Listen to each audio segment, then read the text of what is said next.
rocket fuel. And if you've already been creating this content in the past, you probably are sitting on a bunch of gold and you don't even realize it.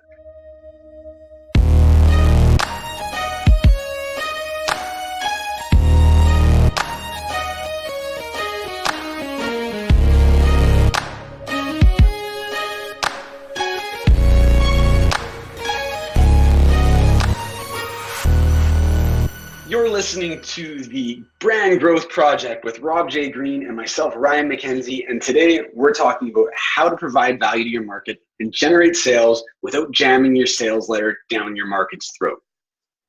Awesome, Ryan. Yeah, thanks for the little intro there. And I'm really interested to talk about this one with you today. I mean, I'm glad that we picked this as actually a topic here for us to chat on the podcast, because we started to have kind of our own offline conversation, if you will, about this. And I think it's a really, really, really interesting subject, and also something that I think the idea, I mean, really, we're going to be talking a little bit about what would be considered as a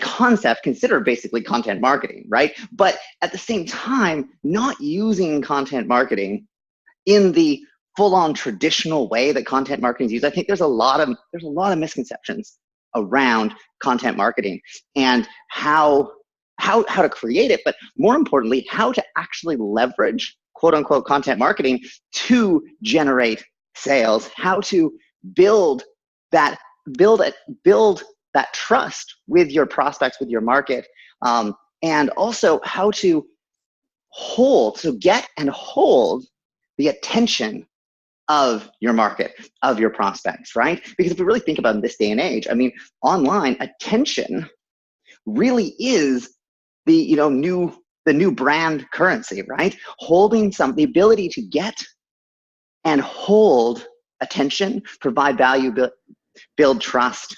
These are all factors in ensuring that you are the brand that's top of mind when your customer needs what you sell. Right? So I'm excited to talk about this. I think it's really, really, really interesting.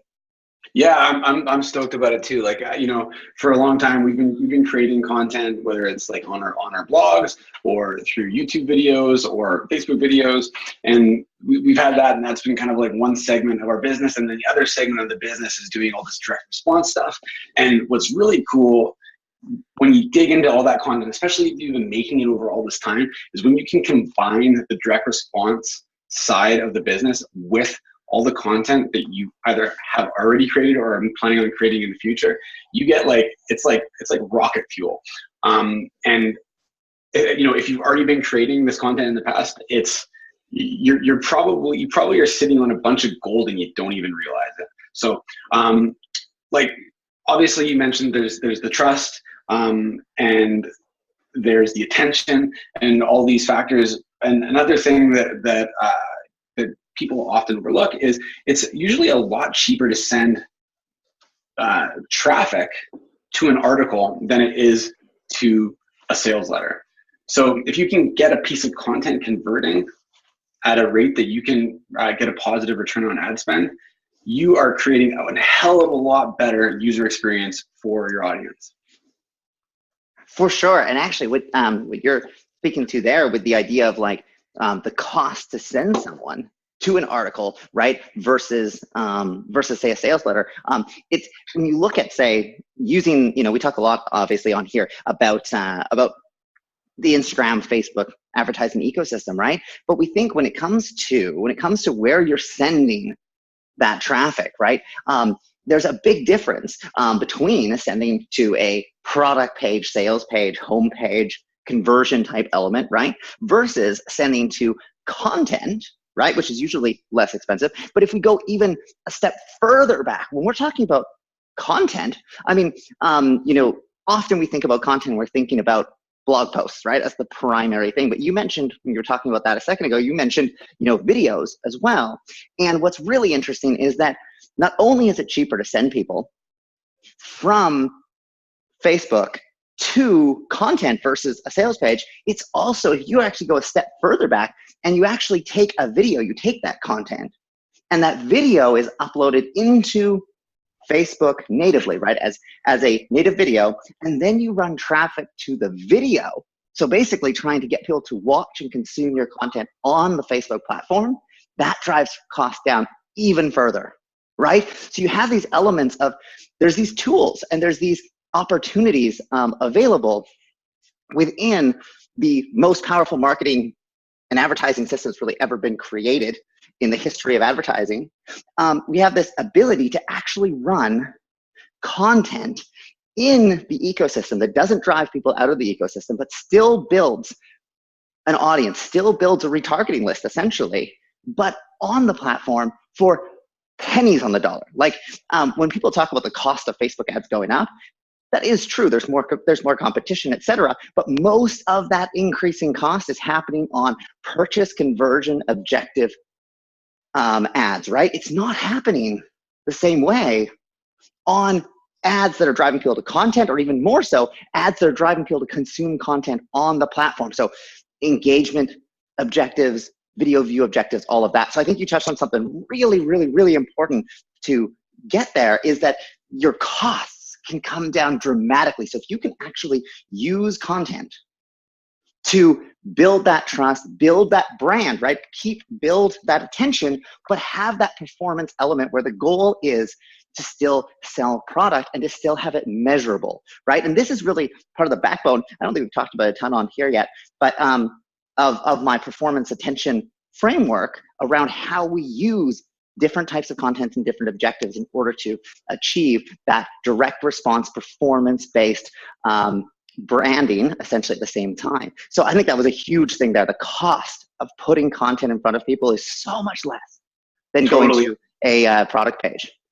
But I mean, even if you're not doing native, like if you're pushing to an article, like, you know, if you're using the click objective or like traffic objective or engagement objective, oftentimes I'm seeing like, you know, 2 to 3, even 4 cents per click. But even if you use a purchase objective and you push people to a piece of content, like there's times where I'm seeing clicks for less than 20 cents a click, which is mind-boggling. And that's not native content. That's pushing people to a blog. So that kind of like leads me to my next point, which is again kind of catering more to the blog side of things. But I'd like to talk a little bit about how people can find content that they already have that might be a good fit for this model that we're talking about. Cool. So I'm assuming that if you have a blog, you have Google Analytics installed, and you probably have the e-commerce, advanced e-commerce tracking, as well as if you're capturing leads. My assumptions here are that you have goals tracking properly. So if you have all these things in place, and if you don't, then turn those things on. Yeah, for sure. Definitely want to make sure that your advanced e-commerce turned on inside the settings of analytics, and you want to make sure that if you're capturing emails on these pages, that the thank you page is set as a goal so that you can track your conversion from content to email capture. And so, one more thing on that. Even if you're not running right now, even if you're not running Facebook and Instagram ads, I would also recommend properly setting up your Facebook pixel on your site, because we're not going to talk about on this podcast here, but the power that we're already starting to see in the data that's available through Facebook Analytics, and the fact of how Facebook Analytics works versus Google Analytics. There's a lot that can be done. Plus, you're able to be building audiences based on your current traffic that's not from Facebook that helps you later on. So since we're talking about that anyways, you definitely want to get your pixel installed on your site with all of the standard event codes in place. Just do a Google search for that and you'll find out exactly how to do it. It's really, really simple, but worth doing even if you're not running that traffic yet. Cool. Totally. Sorry to interrupt there. So there's 3 different core ways that I look for existing content. We've got like tens of thousands of articles across our site. So the first thing that I look for obviously is the conversion percentage on content. So I'm assuming, if you don't already have call to actions inside your blog content to either send people to your sales letter or to an email capture or to some sort of like direct response type action, I would run through the 80-20 of your top viewed articles and add some sort of call to action. So assuming you have all those things in place, the first thing I would do is I would sort your articles by conversion rate. And you want to look for ones that, in my opinion, have at least 1% conversion to a purchase. That's one way, but that's not the primary way that I usually look for. So the main thing that I look for is I look for articles that are sending over 10% of the traffic to my sales letter. So that means, they come to the blog post, they read through it, and the message is compelling enough for them to click through to the next step. If you have at least 10%, it's pretty conceivable that you can do a few modifications on the page to get that probably up to 20%, either with like a sticky footer with a call to action, or by adding a few extra call to actions inside that pre-sale. At that point, it's pretty easy, in my opinion, as long as the messaging is lined up properly, to convert those people into sales. The third way is basically look at which articles get the highest conversion to email. Again, I'm making another assumption here that you're probably sending promotions and stuff by email, and that you're monetizing email, because if you're not, that's a whole other thing that you probably need to get in front of, because for us, email is probably our second largest channel after direct response paid ads. So look for articles that have the highest conversion rate to email. I'm looking again for stuff that's over 1%. Oftentimes it's pretty easy to bump that up to close to 5% with stuff like, again, a sticky footer, an exit intent pop-up, a call to action at the beginning of the article to get the article sent to you by PDF. There's a whole bunch of different ways, but those are like three core objectives that I look for, because all three of those things generate me money, whether it's capturing new emails and putting them through sequences, articles that just happen to be converting at an amazing rate already that I'm not using. And then the diamond in the rough for me is those articles that are already sending people to my sales letter, that are already doing over 10% organically. There's just so much room to add extra little tactics in there to increase that number. And then you basically have found yourself, if you have any of those, if you've already created a lot of content, you have a ton of options to test for plugging it into your direct response engine. That's awesome. Those are super, super, super actionable tactics. I love that. And so when you're thinking about looking at that data, right? Primarily, so let's say you've got a piece of content on your site, or you've got a bunch of the content on your site, right? And you're going and looking at the analytics data. Chances are, at this point in that equation, we're talking about primarily organic traffic, likely, right, to this content, right? And we're looking for those opportunities within content that's already generating some traffic, but is actually converting well. So not necessarily the content that's driving the most organic traffic, but the content that's performing the best once that user's on the page, right? Yeah. Awesome. And then from there, when you're looking at that data, right, the primary reason for looking at that data is we're looking for opportunities on how to take that to the next level and amplify that, right? So looking at how can you use paid amplification to that content, correct? Exactly. That's, you summed it up perfectly. Awesome. Yeah, because once you have that, once you know how you've got your most converting content, right? Then we start looking at how can you take that content and move that into paid, and move that into a situation where you're going to pay to put that in front of people. Because as we were talking about a couple minutes ago, was the cost to drive people to that content can be ridiculously low in comparison to driving people to a sales letter, to a product page, etc. So when you look at that once you've gone through that that analysis there, what's kind of your next step when you're trying to take some of that content and start looking for ways to amplify?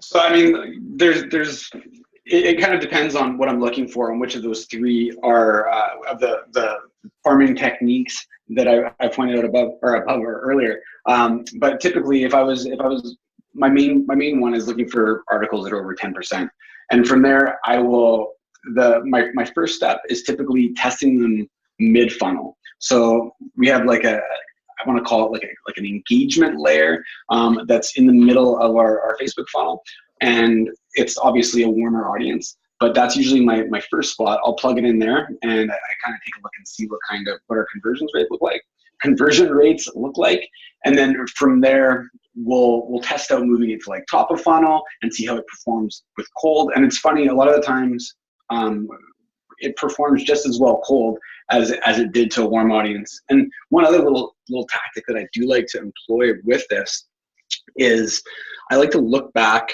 for the original organic social share for this post. So I'll dig through, I'll figure out roughly when the post was originally posted on Facebook, or shared on Facebook, sorry. And I'll try to find the post ID, because, you know, articles with that the content is generally altruistic tend to have better overall engagement as long as it aligns with the brand. So I'll try to find the original post ID, and I'll use that as the ad as opposed to creating something new.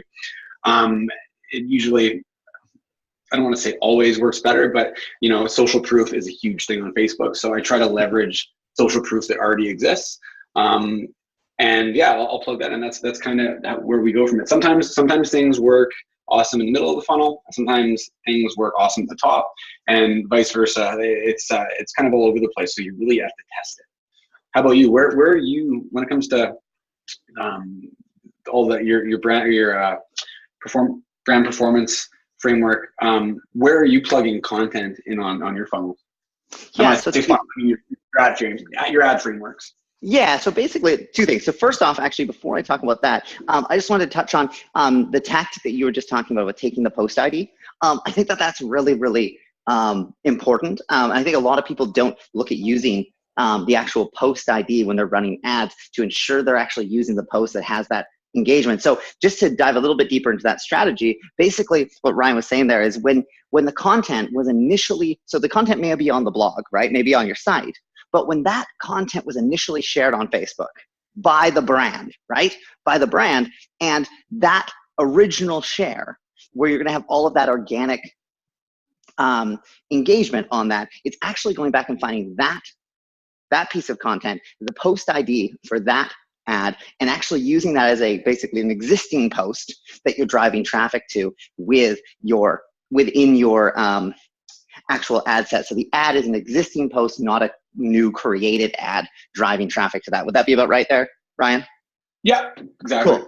I just wanted to dive into that because I thought that was a great strategy there. It's important to look at that. And I just wanted to dive into that in case following that structure, because a lot of people don't use existing post IDs. So when we're looking at within the greater framework of performance attention, and I look at how we start using that content, if we think about an overall funnel, if you will, right, a Facebook ads or really paid traffic funnel, we kind of have different levels, right? We would essentially have, imagine we're going to call this like audience 0, right? So we've got basically top of funnel, never been introduced to the brand before. And then we have the different levels that come down from there. So somebody may have watched a video, engaged with a page, that sort of thing, but it's all happened on Facebook or Instagram. It's never actually happened. The person's never been to your site. That would be kind of the next layer, right? Then they've been to the website, but they've never been to your sales page, never been to your product page, never viewed a product. And then you go down from there and they viewed products or they viewed the sales page, but they never added something to the cart, etc. Right? Then you have kind of the added to cart or the initiated checkout and down through actually making a purchase. So you kind of have this funnel, right, of different steps. And in general, when we take a look at that concept, right, we take a look at, say, just from a direct response standpoint, if it was just direct response, we'd be running an ad top of funnel that's saying, hey, buy my stuff. Right? It's going to, have features and benefits, explain problem, solution, et cetera, et cetera. But essentially we're saying, hey, look at me, buy my stuff. And then if it's just direct response, we basically have the next level down be buy my stuff, right? And the next level down, each ad at each level is just basically buy my stuff. Probably going through different objections and, sharing different proof points, et cetera, throughout that funnel. But it's always just buy my stuff. When we're looking at content, right? And really that piece of, I look at it as this is the opportunity within your overall strategy to build some, basically to once you've gotten your market's attention, this gives you the ability to hold that attention without just bombarding them with buy my stuff, buy my stuff, buy my stuff. Because if they haven't bought your stuff, it probably means that you haven't shown them why it solves the problem that they have, or maybe they don't actually need your product or want your product right now, but they might be a good opportunity down the road. But so as opposed to just going buy my stuff, buy my stuff, buy my stuff all the way along, you have the ability to actually provide value, and not only provide value, but provide entertaining, interesting value. So the biggest thing there, don't be boring, right? Because you want that interesting, entertaining, provided value, whatever, basically that trade of someone's attention, their time, for whatever value you provided. That needs to be a situation where after they've invested that 30 seconds, that 1 minute, that 5 minutes, they feel like they got more value than the time they gave to you. But this is your opportunity to hold that attention, build value, build trust, right? And not, if we think about it, there's always that saying, people buy from people or brands that they know, like, and trust, right? Well, that's true, but also it's also people buy from brands that they know, like, and trust buying from. So in order for them to trust buying from you, they need to trust that you can solve the problem or provide the solution to their problem. So the fact that they trust that buying from you will give them what it is they're looking for. So this is your opportunity to build that trust, but not just trust, but trust that you can actually help them, and build the trust that they can buy from you. So from within that concept, sorry, go ahead. I was going to say, and just like on top of that, like one thing that I think a lot of people forget about, and Robert Cialdini always talks about it, is people want to buy from people that are like them. Like, so this content also gives you an opportunity to have people feel like, and this kind of ties to identity, but people are biased towards people that are like them. So people like us do this. So, just kind of tying into that trust, and, talking in ways that almost like polarize your crowd, doesn't have to be like aggressive, but that is in line with your core values and your beliefs, that make people feel, that resonates with people, so that they can identify with your brand, so that they can make a decision based on the fact that not only do they trust your brand and it inspires them and it's fun, but they also feel like it's people like them are creating products for people like, or people like us are creating products for people like them because we are the same. Exactly. When you're saying there, like, the values, right? Your values as essentially a business owner or as a brand, but sharing those, because that's going to be part of, at the core, how someone feels attached to you, right? Is they're going to feel like they want to do business with you because people like us do this. Yeah, people like us do this. And on top of that, you look at within this attention piece, right? And this is really part of the backbone to the attention piece of my framework. But it's the idea that, like, so we have that trust buying from element, right? We have the, exactly what you're saying, affinity, people like us, right? And then you have the other element, that bond, that, and actually from Robert Cialdini, if we want to go back to influence, the liking factor, right? They need to like you as a brand. The liking factor, a big part of that is the bond that you have, and that bond comes from frequency of contact as well as duration of. So the more time they spend consuming your content, as long as it's providing value, it's entertaining, it's not boring. I mean, they're not going to spend much time doing it if it is, right? But so considering that what they're consuming is of value to them, but the amount of time they spend with you, as well as the frequency, so how often they spend that time with your brand, that builds the bond and that liking factor. So if we basically take all of those pieces, and now we go, okay, so within the framework of a Facebook ads or paid advertising funnel, where do we use that content, right? So exactly what you were talking about with the idea of mid-funnel, right? So the idea of, we've introduced someone to the brand with our top of funnel ads. Let's say, for the argument's sake here, let's say those are direct response, buy my stuff, right? So we're basically running top of funnel, looking for purchases. So it's optimized for a purchase conversion, and you're basically like, buy my stuff. then you have this middle ground of an element where people have engaged with that content. Maybe they've been to your site, but they haven't shown much more interest. So essentially, they raise their hand and were like, yeah, I'm kind of looking for a solution to my problem, right? I'm kind of looking for that solution. But they never really, they didn't add things to the cart. They didn't make a purchase, none of that stuff.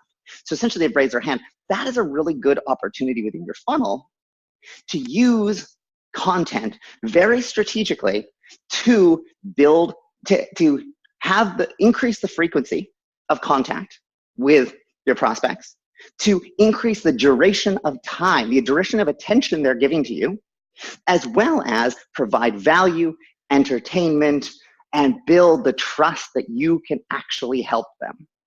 And by doing that, in that element there, you're able to then, based on the actual data you're getting from those content ads, you're actually able to tailor your direct response ads on the back end of that to be much, much, much more profitable. But also, people will naturally start moving down your funnel just from interacting with that content if it has some calls to action like Ryan was mentioning. If it has the ability to convert, people are going to naturally move down your funnel. They're going to go to your sales page or your product page. They're going to add things to the cart. And now they actually get picked up by your lower funnel ads. That place there is a fantastic place to use content. The other thing to start testing, exactly what we were talking about when we're talking about top of funnel, is the idea of using this content to actually introduce people to the brand in the first place. And when we're talking about using content, that actually opens up a lot of inexpensive objectives within Instagram and Facebook, but it also opens up other channels that work really well with content, like native ads, Taboola, Outbrain, etc., right? Oath, and so on and so forth. But you've got, in that space, you get other channels you can use. But I would say the lowest hanging fruit to initially start thinking about and testing is in that broader warm audience levels. They've watched your videos, they've been to your site but never really gone down your funnel, etc. Because those are interested people. They raise their hand, but they have not moved further down the funnel. I think that's a great place to start. And then top of funnel opens up a whole bunch of different options. Not to mention on the back end, when you start thinking about it, and we talk about this a lot, is maximizing the lifetime value of a customer. A lot of times, once the purchase is made, people stop running ads to their customers. And that, I think there's a huge opportunity post initial purchase to not only run direct response ads selling other products you have, right? That's an option. But I think that that's what most people only do, is they're like, well, let's just keep bombarding my people who bought with now ads to buy something else. That's great. But in addition, how can you further build that bond and build that attachment and that longer term loyalty? And content is a great option in that post-purchase space as well. And I think it's a huge opportunity there. And we're seeing ridiculously good numbers in that spot as well. Totally. And one other really, you kind of just had some fireworks going in my brain with what you were saying there, because a lot of people are so scared to email at a higher frequency because they're worried they're going to lose, people are going to unsubscribe and they're going to lose this audience. Well, this is an alternative way that you can provide value and give content to both people that haven't purchased from you, as well as in a post-purchase sequence. I'm going to not talk about the cold stuff too much because that's obvious. You can send them emails with this content and it's not going to, you're not going to annoy them because it's really altruistic feeling type content. But on the post-purchase side of things, man, if your value ladder has some higher end products and you want to increase that LTV long term, you can start seeding this stuff after somebody's purchased with you. So 7 days after they purchase, or a couple days after they purchase, send them some social proof of people using your product and getting the results that they want. That, first of all, that's going to reduce the chargebacks and returns because it's going to eliminate the post-purchase dissonance. But you can also start seeding future products that they're going to need after they've purchased your first one. So like your first purchase is like a Band-Aid solution. The next one is the surgery. The first product might be a temporary solution to whatever ails them, with the big surgery being an analogy for the bigger ticket item, starting to create awareness right then and there when these people have that recency bias. They're excited about what they're going to get, and you're basically future pacing them for what they're probably going to need in the future. And since most people make a purchase based on the first person that ever recommended them a particular item, you have that advantage of being the first thing that's in their head, and you can deliver all this content to them fairly frequently without being obnoxious, because you're just giving them value.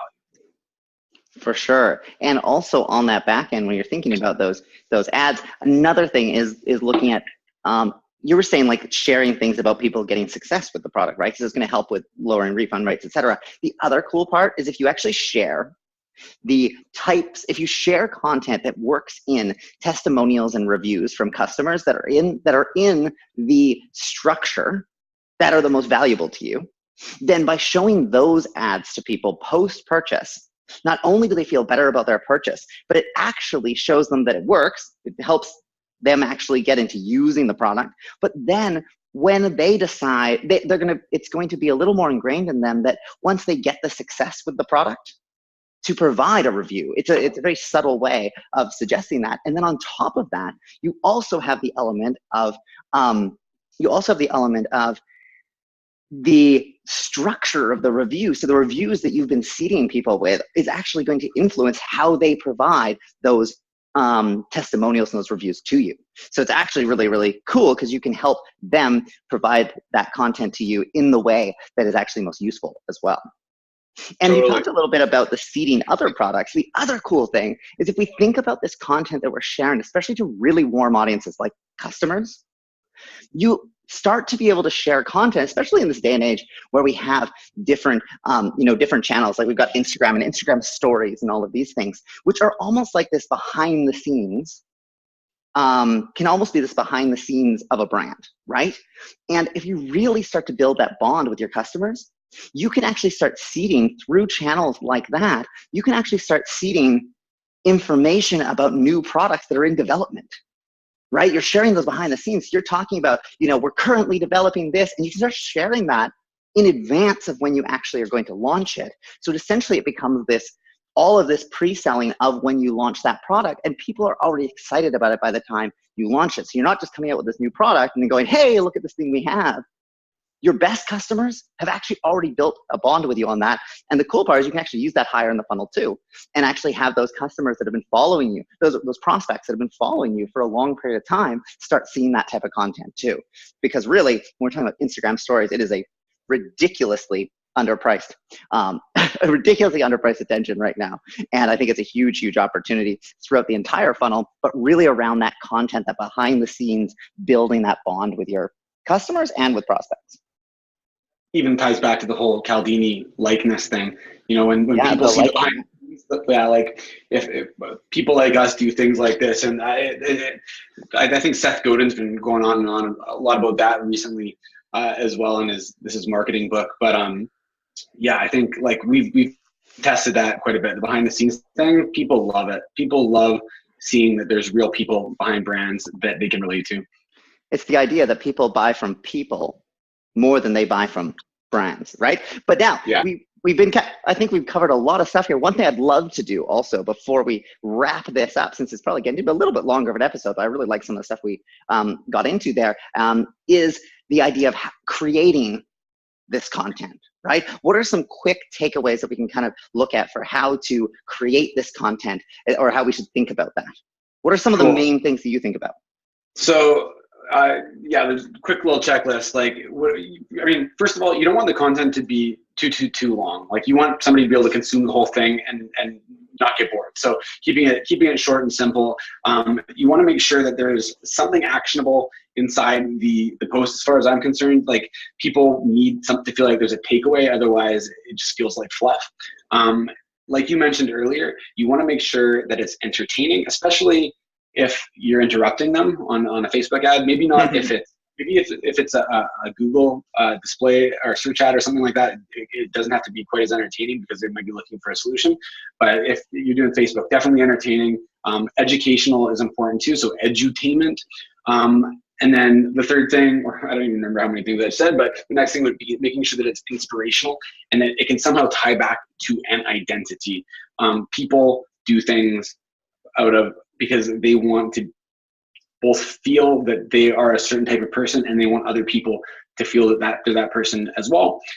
Whenever you can, back up any of your claims with proof, especially social proof. Reviews work really well tucked in here. And then finally, make sure that your piece of content has some form of call to action, whether it's to go to your sales letter, to capture an email, or even pushing them straight to cart, like right there on the page. So those are my my quick tips. I'm not sure if you have anything to add to that.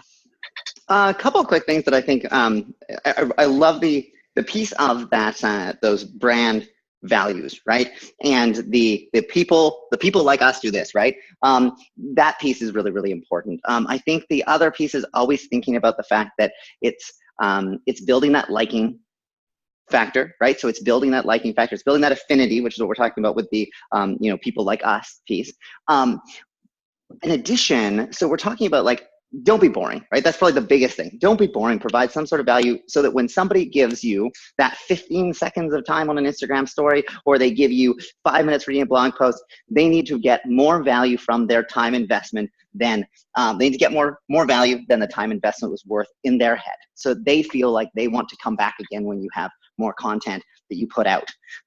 You want to always have that call to action, but it's also looking at it from a not needing to be overly salesy, right? Like that's not needed really. This is about providing value.